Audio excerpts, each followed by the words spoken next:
Boa noite. No segundo programa, em homenagem aos 110 anos da imigração japonesa, chegamos à maior cidade do mundo, Tóquio, a capital onde tradição e tecnologia se unem num casamento perfeito. 40 milhões de habitantes e oportunidades para todos.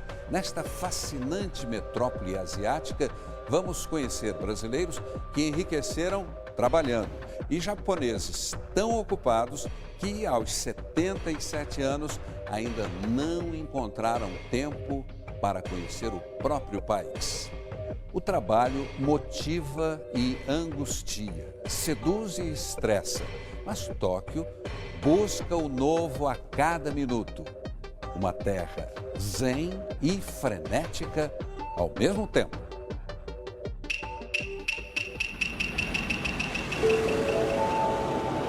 Que mistura é essa? まもなく2番線に折り返し。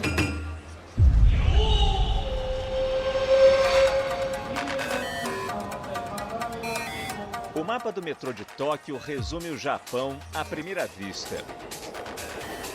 Tantas linhas, opções, caminhos. É um meio fácil e seguro para a gente se perder. E aí, aos poucos, a gente vai percebendo que o que parece confusão é, na verdade, solução. Bem-vindos a Tóquio, com 40 milhões de habitantes e a maior concentração de trilhos do mundo. Só dá certo morar tanta gente junta, tendo um transporte público eficiente. Metrô, trens, monotrilhos. Mais de 70 milhões de passageiros por dia. Exemplo japonês da disciplina, do comprometimento. Quem imaginaria? O país com a terceira maior economia do planeta já foi pobre, com altas taxas de desemprego, fome. Há 110 anos, um navio atravessou oceanos, 50 dias navegando, e o Kassato Maru conheceu o Porto de Santos. Centenas de japoneses colheram esperança no café brasileiro. Quase um século depois, o caminho inverso. Quantos sonhos cruzaram os céus até esta terra do outro lado do mundo? O país do futuro, da superação, driblou a pobreza com seu próprio esforço, mas teve a ajuda de alguns talentos. E dá um certo orgulho saber que tem brasileiro envolvido nisso. Todo esse grupo aqui veio do Brasil. Aliás, toda essa fábrica pertence a um brasileiro. Adilson Tomio Tadokoro. Nasceu em Mogi das Cruzes. Mogi das Cruzes. Ele é um Dekasegi, descendente de japoneses, e veio para cá com uma ideia básica. Simplesmente vindo do Brasil, juntar seu dinheiro e retornar em 2 anos, né? A ideia. 2 anos, viraram 21. O operário se especializou num país que corre sobre trilhos, se tornou o dono dessa fábrica de trens. Nós destacamos no mercado, com menor número de contingente e com maior produtividade. Tadokoro é um caça-talentos, sabe do que o Japão precisa, gente nova, capacitada. E o Brasil tem, mas não sabe aproveitar. O país hoje, nessa área tecnológica, ainda está muito atrasado. Para a gente é uma grande honra de trazer esses brasileiros com tecnologias aqui. O Ariovaldo é especialista na modelagem 3D. Desenha os vagões que ganham vida em grandes linhas de montagem. Sonhava conhecer o Japão e a hora chegou. Juntou a oportunidade com o momento atual do país, eu vi uma chance de poder realizar esse sonho, né, e vim. O orgulho maior vem de eles verem que é um estrangeiro, é um brasileiro, é um país de terceiro mundo, mas pô, esse cara é capaz e ele está conseguindo fazer as coisas no nível que a gente faz. Já já ele conta mais das descobertas por aqui. uma sociedade e dois dilemas: os jovens e os mais velhos.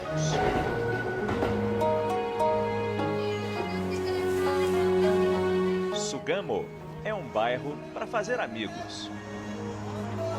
Desodore é a rua do comércio e das populares cuecas e calcinhas vermelhas. Dizem que afastam maus espíritos e trazem felicidade. Eles nos recebem com gentileza. 26% dos japoneses têm 65 anos ou mais. Nenhum outro país tem uma proporção de idosos tão grande. A expectativa de vida passa dos 87. O segredo? Boa alimentação e muito movimento. Aqui existe um tempero a mais. Não da banca, mas o da cabeça. Chapéus, um desfile de charme e tradição. Seu Tamura entende do assunto. É um bom lugar para vender chapéus. Todo mundo aqui gosta e o meu preço é bom. A sua loja abre todos os dias, nunca fecha? Aqui a gente não tem folga. Trabalhamos tanto que eu nunca consegui viajar pelo Japão. Dedicação, uma vida inteira. O Japão está envelhecendo rápido. São 10 milhões de idosos. Os gastos com a saúde aumentam. Faltam jovens para trabalhar e até para cuidar dos mais velhos. Enquanto o país busca uma solução, aos 77 anos, seu Tamura nem pensa em parar. Meu pai trabalhou até o fim da vida e eu também não pretendo me aposentar. Gambatte kudasai. Arigato. Mas e a turma mais nova? Viemos até uma das áreas mais jovens e divertidas de Tóquio. Harajuku. O bairro da juventude é colorido. Morango, abacaxi, melão, maçã verde. Oh, que delícia. Oishi, arigatou gozaimasu. O dente dela fica todo sujo. Estilo, vaidade. As unhas são tão variadas quanto ela. Na mistura, tem lugar para todos. Tantas cores, sabores. É um churros com uma cara boa. É muito creme. Regime foi para cucuia.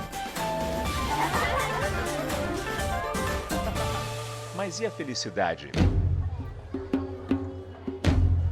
Só 28% dos jovens japoneses sabem o que é isso. Numa pesquisa feita em 20 países, eles estão muito abaixo da média. A geração milênio, dos 20 aos 30 anos, está imersa na cultura do trabalho, da responsabilidade extrema. E isso pode levar ao karoshi, a morte por excesso de trabalho. O suicídio é a principal causa de morte nessa idade. A cara do Japão pode estar até nas revistas em quadrinhos. Ela disse que usa maquiagem todo dia, não se importando muito com o que os outros falam. Aí eu perguntei, até quando você vai usar essa maquiagem? Até eu querer, até eu ficar bem com isso, até eu me sentir bem com isso. E até onde vai essa moda? Olha, vocês podem não acreditar, mas ainda não viram nada. Eles adoram inventar mundos. Ela é a Monster Girl maluca. Ai, I can see. Eu vejo, percebo. Loucuras não faltam nesse restaurante. Tem o macarrão de arco-íris e o sorvete de arco-íris. Nem me pergunte como é que eles chegam nessa cor.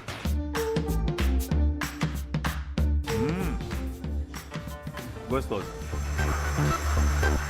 Esses japoneses mergulharam na ficção e deram vida aos mais fantásticos robôs. São os futuros trabalhadores.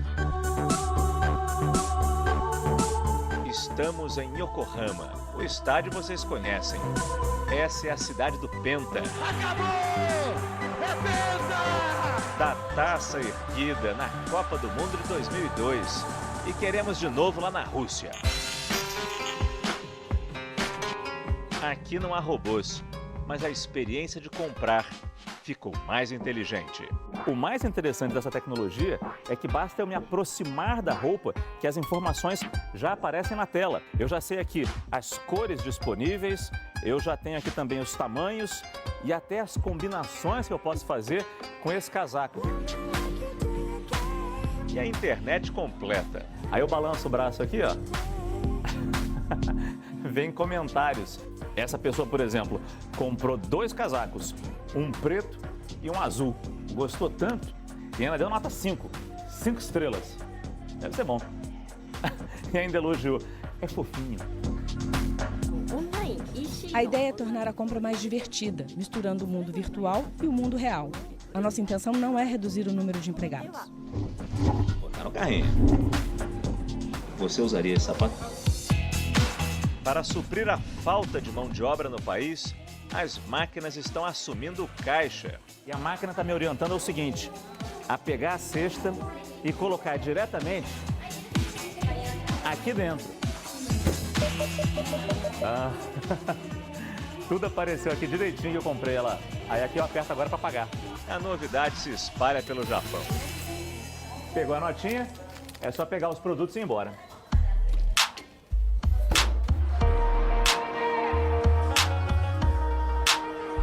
Há 1 ano e 3 meses, esse universo moderno vem surpreendendo o Ariovaldo. Tudo saindo no horário, tudo certinho. Ele mora em Yokohama, no bairro Kanazawa, pertinho do trabalho. Sim, você pega o trem, em 15 minutos você está no centro da cidade. Aos 36 anos, o paulista que constrói trens no Japão tem uma rotina puxada. Meu dia ele começa às 7 horas da manhã, vou para o trabalho, fico lá até 5 horas da tarde, é o horário que oficialmente você sairia sem hora extra. Mas isso é raro, é raro de sair. Mas ele não reclama, sabe que está sendo valorizado. Uma experiência que com certeza eu poderia falar a respeito é a questão de preconceito, racismo e tudo mais. Você desacostuma a sofrer esse tipo de impacto. Eu consegui experimentar a possibilidade de, com o meu profissionalismo, com o meu trabalho, alcançar a posição, me desenvolver como ser humano. E isso no Brasil é um pouco mais difícil. Quando a pessoa já está escolhendo o shoyu, é porque já virou japonês. Nesse tempo que você está aqui, você engordou ou emagreceu? Engordei. Engordei um pouco, bastante. É caro viver no Japão? Se você quer uma alimentação mais saudável, você vai pagar muito caro aqui. Mas você olha no final do mês e tenta converter em reais quanto você gastou, você fala, nossa, passei muito. Ele nos leva até a casa dele. Logo na entrada a gente tem a máquina de lavar e uma cozinha pequenininha, né? Você começa a aprender a usar tudo como espaço útil. Os quartos são lá pra dentro. O quarto, é o escritório. Quando eu preciso adiantar serviço, eu já faço por aqui mesmo. Na cozinha, o Ariovaldo aprendeu a economizar usando ingredientes japoneses, como os cogumelos. O custo cai bastante, né? Porque são produtos do dia a dia dele, é como comprar arroz e feijão lá no Brasil. Seria isso acompanhado da salada pronta que eu compro. Salada você não faz? Não, o custo sai muito caro. O toque final são as salsichas.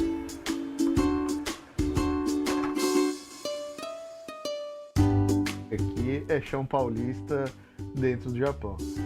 Mas na verdade é um elo mais íntimo com o lugar de onde eu vim, né? A família é a parte mais difícil. Sem dúvida, né? Eu lembro que nas semanas que antecederam a viagem, né, eu ficava bastante tempo perto da minha mãe, sentindo o cheiro dela, fazendo carinho nela, né? Isso que me dá mais saudade lá em São Paulo. Quando ela aperta, Ariovaldo sabe aonde ir. Estar aqui te acalma. Acalma. Ah, demais. Realmente valeu a pena ter lutado tanto para chegar até aqui. Sozinho, sem origens japonesas, Ariovaldo está vencendo barreiras num país tão distante.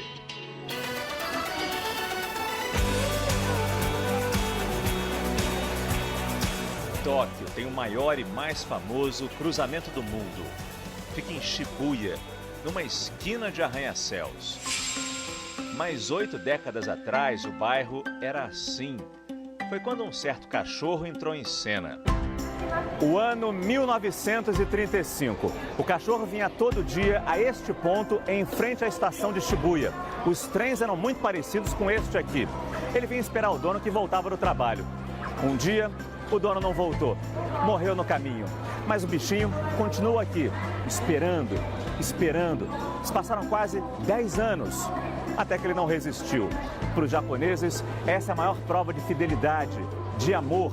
E por isso, ergueram uma estátua para o cachorro que tinha o nome de Hachiko. Hoje, o mais importante ponto de encontro na capital japonesa.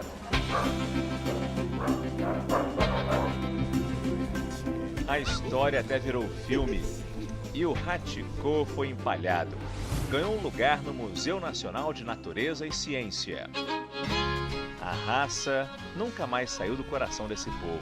Eu não sei se é um cachorro ou se é um ursinho. Olha que bonitinho. Os Akitas japoneses são as estrelas desse criadouro. No passado, só os samurais podiam ter um. Garoto. Parece um lobo, né? Uma delícia o pelo. Muito macio, né? Por causa do pelo, a raça quase desapareceu. Durante a Segunda Guerra Mundial, ele era usado para aquecer os soldados. Eu achava que só tinha Akita claro, mas esse escuro também é Akita japonês. Eu escolhi criar os Akitas por causa do temperamento deles. São dóceis. É um cachorro que tem bom coração. Para esse casal, os Akitas unem as pessoas. Nem todos os humanos têm essa comunicação tão bonita quanto o Hachiko e seu dono. A senhora acha que tem essa relação? Eu espero chegar lá. Não é só com o cachorro não, mas com ele também. Entre nós. Ela é ótima. Eu devo confessar que não sou muito fã de cachorro, não. Eu tenho gato. Mas é impossível não se apaixonar por essa, que é a raça favorita dos japoneses. Na terra do sol nascente, um espetáculo acontece toda noite. Explosão de luzes. Na Torre de Tóquio, no bairro de Ginza, em Shibuya.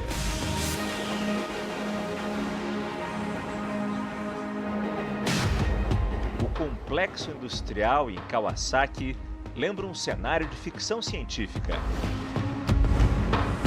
A cidade de Yokohama é vizinha a Tóquio e tem uma relação como se fosse Rio, Niterói, São Paulo, Guarulhos. É uma cidade menor, mas é muito importante. É uma cidade cintilante. A gente lembra que o Japão é um país que não para nunca. E isso também acontece lá na fábrica do seu Tadokoro. Desenhar, construir vagões é preciso esforço. Jeitinho brasileiro não existe. Mas o senhor atribui essa sua vitória aqui no Japão a quê? Talento seria uma parte, esforço seria outra. Hora das entregas e o expediente vai longe. Mas quem pode, se joga no rock.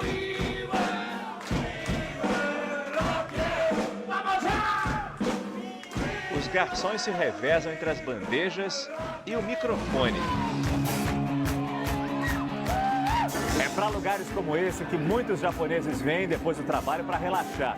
Música ao vivo, alguma bebida, conversar com os amigos. A pressão da sociedade japonesa, que exige perfeição de cada um, essa pressão fica do lado de fora. Mas tem um ponto com que eles não podem deixar de se preocupar. Para muita gente, o show acaba antes. Quem usa os trilhos na volta para casa, corre. Senão perde o último trem. E aí, é como diz aquele clássico brasileiro: se eu perder esse trem, que sai agora às 11 horas.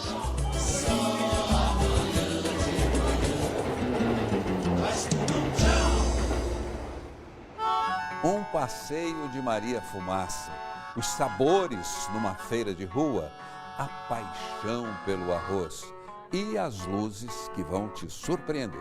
Tudo isso no próximo bloco. A gente volta já já.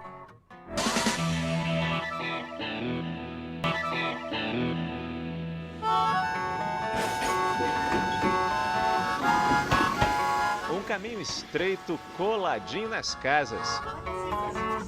Moradores e trens urbanos convivem assim desde 1872. São 27 mil quilômetros de linhas férreas no Japão. Chegamos em Kamakura, na província de Kanagawa. A cidade foi a capital feudal do país de 1185 a 1333. Era o tempo dos shoguns, os líderes militares do Japão medieval. O imperador em Kyoto era só um símbolo. O temido clã Minamoto governava em Kamakura, protegido pelas montanhas e pelo mar. É um lugar dedicado aos templos budistas e santuários shintoístas. Na frente de todo o templo, sempre tem uma fonte. Antigamente, para se purificar, as pessoas tomavam banho nos rios, nos mares. Mas hoje, basta lavar as mãos. À esquerda, depois à direita, e a gente ainda tem que lavar a concha assim. Pronto. Templo de Kotoku-in. Aqui, para celebrar vitórias, o clã Minamoto mandou erguer um gigante. O grande Buda a céu aberto é a principal atração deste lugar. O curioso é saber que ele já teve cobertura. Aliás, várias foram sendo destruídas com o passar dos séculos por desastres naturais. Terremotos, tsunami, que levaram as estruturas ao redor. Mas o Buda, esse ficou.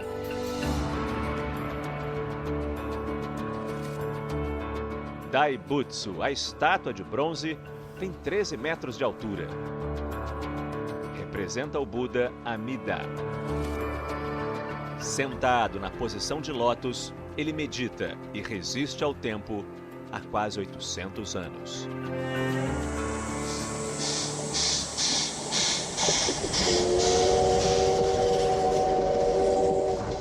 Ah, esse apito! Faz par com a gaita do seu Sugimori. Ele tem 73 anos.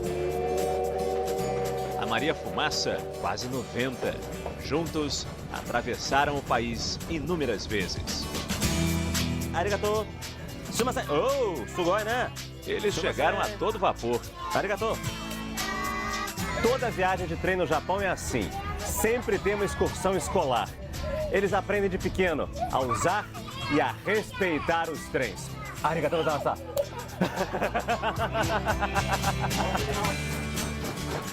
E tem tanto para aprender lá fora. Plantações de chá verde, a bebida mais consumida. Um elo entre a China e o Japão. Barcos típicos desafiando as águas do rio Oi. Da cidade de Shimada, partimos rumo às tradições. Em comum a todos os japoneses, o gosto pelo arroz. Eles comem o dia inteiro, desde o café da manhã, nas refeições em geral. As crianças levam para o lanche da escola.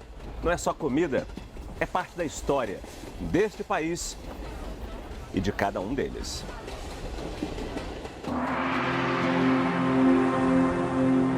Dois 2000 anos de cultivo.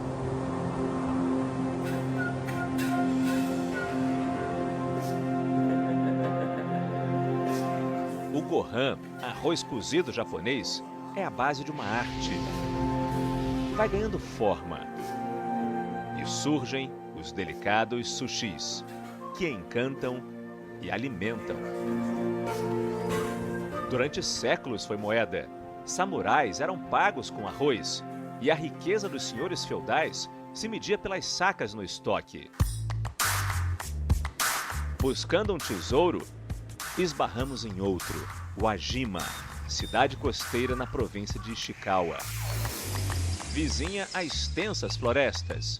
O milhafre japonês, parente dos falcões, está em casa, literalmente. É dia de feira, uma das maiores do país. Olha o que a gente achou aqui. Essa senhorinha simpática diz que é um mini kiwi. Yes, mini kiwi.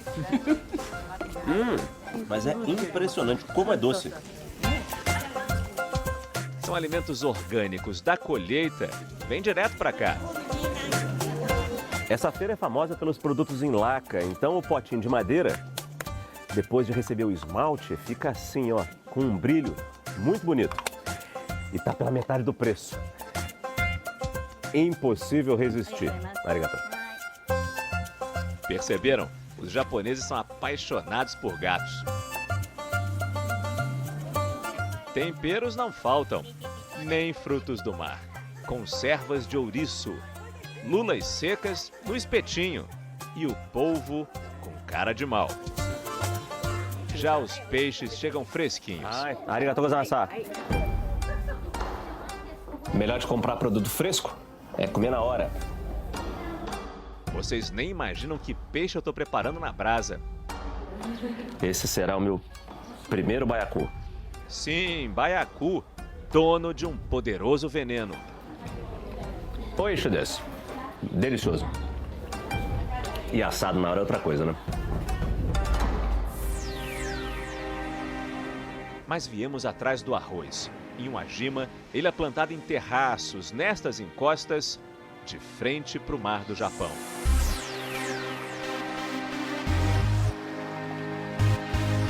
A colheita já foi concluída, mas até essa palha que sobrou é sagrada no shintoísmo. A técnica está se perdendo. O Sr. Domai, produtor, explica. Os terraços não produzem tanto quanto os campos.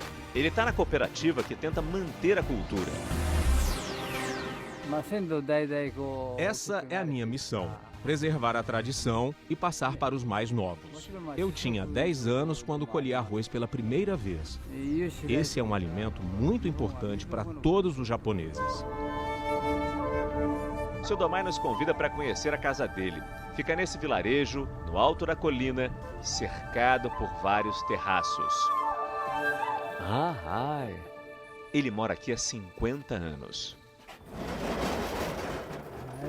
Olha. Seu Domai nos leva até a Sala do Tesouro. Gente, que lugar é esse? É uma máquina de moer casca de arroz. Aqui tem um punhadinho de arroz, ainda com casca, antes de passar nessa máquina, que vai limpar o arroz, vai tirar a casca.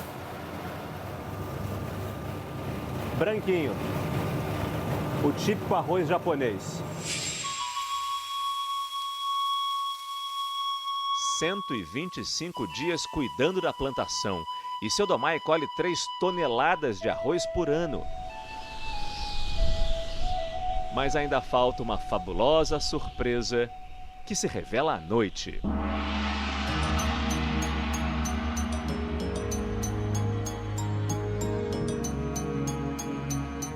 Quem imaginaria um espetáculo assim?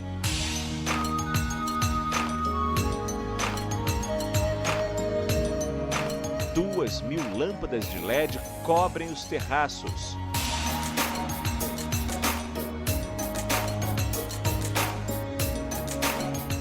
Ficamos hipnotizados diante das luzes. Um encontro de tradição e modernidade. É o Japão do século XXI.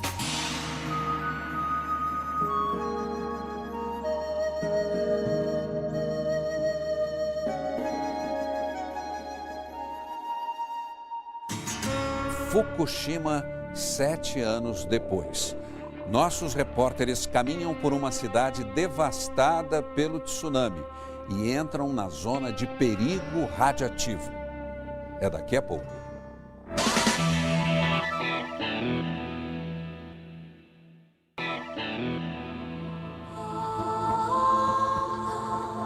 Os dias de sol quase não são lembrados nesta região. O tempo fechado reflete as memórias de uma tarde nebulosa 7 anos atrás. Fukushima, 11 de março de 2011. Quase 3 da tarde e o Japão tremeu como nunca. Meia hora depois, ondas colossais engoliram tudo.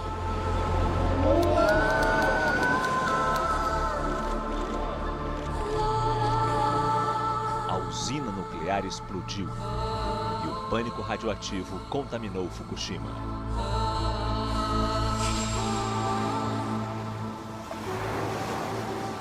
O mar está bem longe, mas daqui a gente tem uma noção da força com que a água chegou a este ponto.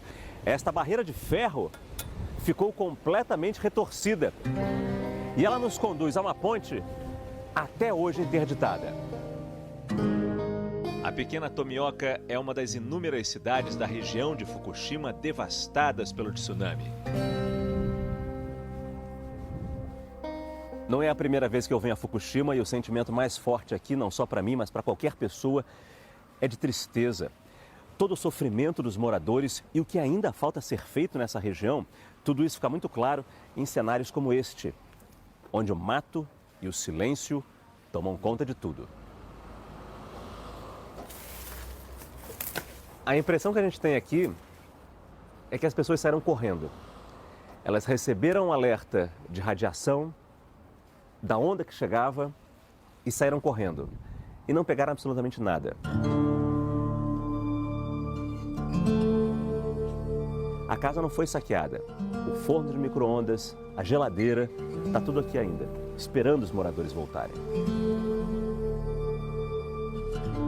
Fukushima mudou.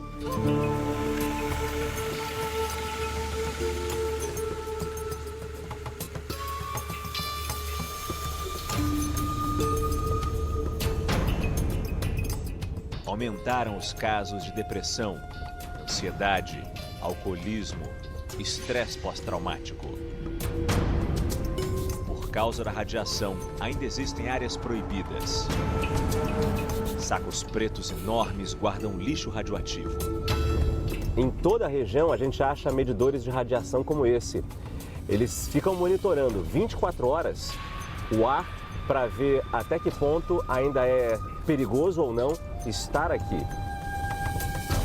Atravessamos uma estrada onde ninguém pode sair do carro por causa do risco para a nossa saúde. Os ventos levam poeira e essa poeira pode conter radiação também, que porventura esteja até na folha das árvores. Daqui em diante, não podemos entrar. É isso, não entra ninguém. As zonas de exclusão são liberadas após a limpeza e as pessoas podem retornar, mas muitas continuam nos abrigos. O protesto é contra a volta dos trens com mais moradores, enquanto existe perigo radioativo. Mas a nova estação vai ser inaugurada hoje, com festa e comida típica. Com a volta dos trens, sinto que agora a cidade vai ficar mais animada. Este é exatamente o momento tão aguardado pelos moradores de Tomioka. A volta do primeiro trem à nova estação da cidade.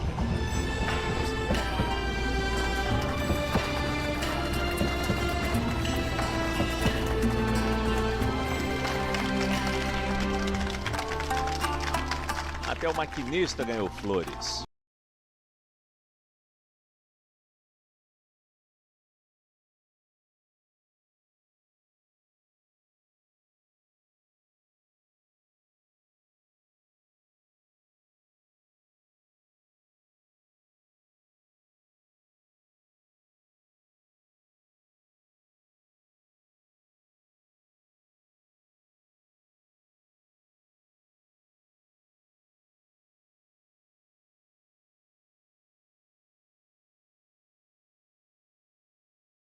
Fazer com o lixo que ainda vai emitir radiação pelas próximas 5 décadas.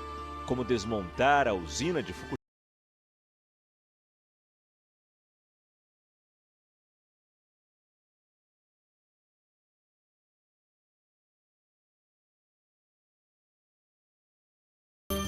No próximo bloco, vamos subir além das nuvens, no extremo norte do Japão. e chegar ao fim da linha, bem juntinho da Rússia. Voltamos já já.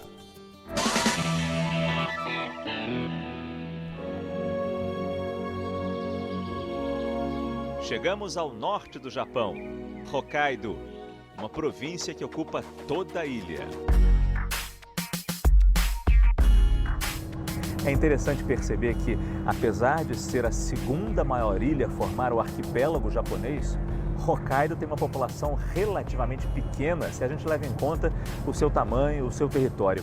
São cerca de 5,5 milhões de habitantes que se espalham por cidades, muitas delas conectadas por trem. E circulando por aqui, a gente percebe quem manda realmente nesse lugar. A natureza, o verde. Hokkaido é terra de parques nacionais. E também tem metrópoles. A capital, Sapporo, é moderna, mas ainda guarda um modelo de construção que está desaparecendo. Aqui a culinária surpreende com o que o mar nos oferece. O mercado é muito rico, produto fresquíssimo, tirado do mar hoje e vendido agora para as pessoas. Olha a boca do bicho. O moço aqui da loja estava falando que ele deve ter uns 3 quilos, chamado de King Crab, caranguejo rei. Mas aqui no Japão ele tem o nome de taraba. Sai por cerca de uns $300, 30 mil ienes. Mas eu acho que ele gostou de mim, ele não quer soltar mais. Oishi desu ka? A vendedora diz que muita gente manda esses gigantes pelo serviço de entregas expressas até Tóquio, distante 1.150 quilômetros. E o bicho chega vivo. Do fundo do mar para as alturas. Trocamos os trilhos pelos cabos do teleférico. O Vale de Tomamu se esconde na neblina. Nesse terraço, vamos ficar acima das nuvens, se o tempo deixar. Olha a quantidade de pessoas que tem aqui em cima. Muita gente acordou cedo na esperança de ver alguma coisa.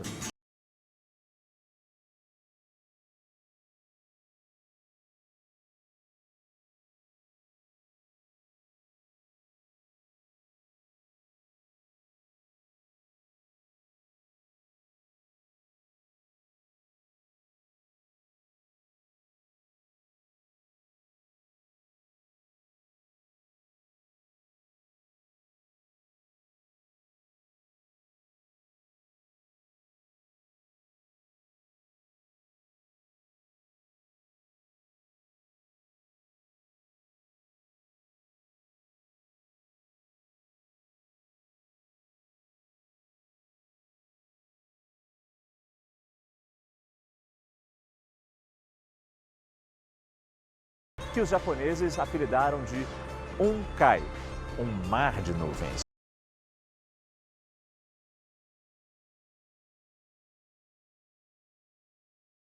Onkai corre sob a ponte. Agora falta pouco para o fim da aventura. O último pedacinho do Japão fica tão próximo à Rússia que as placas usam o alfabeto cirílico. Aqui um farol se destaca, no ponto mais ao norte do mapa. Quem gosta de viajar certamente conhece a frase que existe com diferentes versões, nas mais diversas línguas, mas que diz mais ou menos o seguinte: melhor do que chegar é aproveitar a viagem. E por que eu estou falando esse ditado agora? Simplesmente porque chegamos. Este monumento representa o fim das linhas férreas no Japão, o fim dos trilhos. Nessa jornada, conhecemos um país orgulhoso do que construiu, do que alcançou. Terra de gente valente, que foi para longe, fincou novas raízes, sem esquecer de onde veio. Mas não significa tristeza nem melancolia, mesmo porque, nesse caso, o fim pode muito bem ser o recomeço. Até a próxima viagem!